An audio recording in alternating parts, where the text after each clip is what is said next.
നമസ്കാരം. Raf talk ഫുട്ബോളിലേക്ക് എവർക്കും സ്വാഗതം. ബ്രസീലിയൻ ഫുട്ബോളിൽ നെയ്മർ ജൂനിയർ ഉണ്ടാക്കുന്ന ഇമ്പാക്റ്റ് വളരെ വലുതാണ്. അതിപ്പോൾ വളരെ കൃത്യമായിട്ട് കാണാൻ പറ്റുന്നു. എതിർ ടീമുകൾക്ക് പോലും അദ്ദേഹത്തെ കൊണ്ട് വലിയ സാമ്പത്തിക ലാഭം ഉണ്ടാവുന്ന കാഴ്ച.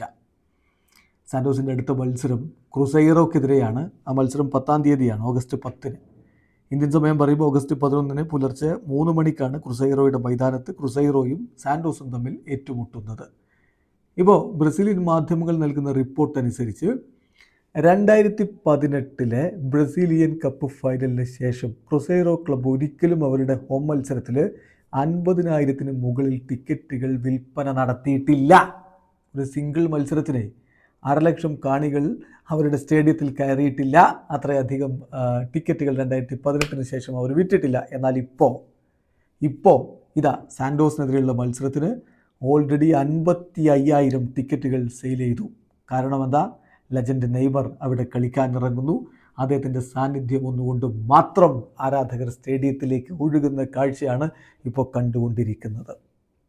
കൂടാതെ മറ്റൊരു കണക്ക് കൂടി ബ്രസീൽ മാധ്യമങ്ങൾ ഇപ്പോൾ പുറത്തുവിടുകയുണ്ടായി.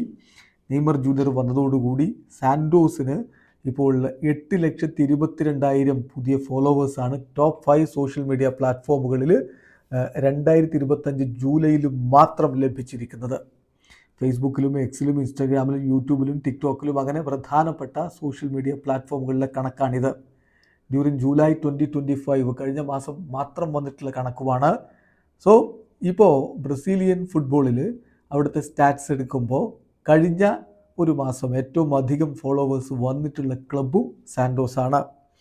അപ്പം ആകെ 25 മില്യണിന് മുകളിലേക്കുള്ള ഒരു ഫോളോവേഴ്സ് അവർക്ക് വന്ന് കഴിഞ്ഞു എന്ന കാര്യം കൂടി ശ്രദ്ധിക്കണം. അത് ബ്രസീലിയൻ ഇതിപ്പോൾ യൂറോപ്പിലെ ഏതെങ്കിലും വമ്പൻ ക്ലബ്ബുകളുടെ കാര്യമല്ല പറയുന്നത്. സാന്റോസ് പോലുള്ള കഴിഞ്ഞ സീസണിൽ 2ാം ഡിവിഷനിൽ കളിച്ച ഒരു ക്ലബിൻ്റെ കാര്യമാണ്.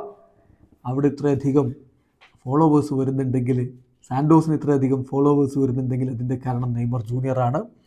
എന്തായാലും കഴിഞ്ഞ മാസത്തെ കണക്ക് ഇപ്പം ബ്രസീലിയൻ മാധ്യമങ്ങൾ പുറത്തുവിടുന്നുണ്ട്. കഴിഞ്ഞ മാസം 822 എന്ന് പറയുമ്പോൾ 8,22,000 പുതിയ ഫോളോവേഴ്സാണ് സാന്റോസിന് വന്നത്. 3,65,000 പുതിയ ഫോളോവേഴ്സ് വന്ന ഫ്ലുമിനൻസാണ് രണ്ടാമത്. 3,10,000 പുതിയ ഫോളോവേഴ്സ് വന്ന ഫ്ലെമിംഗോയാണ് മൂന്നാമത്.